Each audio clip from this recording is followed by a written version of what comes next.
হলিউডের নায়িকাদের রোজগার বরাবরই আলোচনা কেন্দ্রে থাকে। 2025 সালে সেই তালিকায় সবার উপরে জায়গা করে নিয়েছেন মার্গট রবি। বিশাল অঙ্কের আয়, জনপ্রিয়তার শিখরে থাকা সিনেমা আর ব্র্যান্ড এন্ডোর্সমেন্ট সব মিলিয়ে তার মোট উপার্জন দাঁড়িয়েছে $59 মিলিয়ন।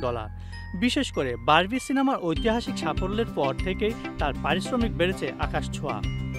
দ্বিতীয় স্থানে রয়েছেন হলিউডের চিরসবুজ তারকা স্কারলেট জোহানসন। তার বাৎসরিক আয় $24 মিলিয়ন ছাড়িয়ে গেছে। মার্ভেল সিনেমেটিক ইউনিভার্সের ব্ল্যাক উইডো চরিত্র অভিনয় করেই তিনি বিশ্বব্যাপী পরিচিত পান। শুধু সিনেমা নয়, একাধিক ব্র্যান্ডের মুখ হিসেবেও তার রোজগার চোখ ধাঁধানো। তৃতীয় স্থানে রয়েছেন হলিউডের আরেক সফল অভিনেত্রী রিজ উইদারস্পুন। শুধুমাত্র অভিনয়ের উপর নির্ভর না করে প্রযোজনা সংস্থা গড়ে তুলেছেন তিনি। তার কোম্পানি হ্যালো সানশাইন আজ বিশ্ববাজারে শক্ত অবস্থান গড়ে নিয়েছে। সিনেমা, ওয়েব সিরিজ আর ব্যবসা সব মিলিয়ে তার মোট সম্পত্তির পরিমাণ $440 মিলিয়ন। একটি ছবির জন্য তিনি পারিশ্রমিক নেন $15 মিলিয়ন পর্যন্ত।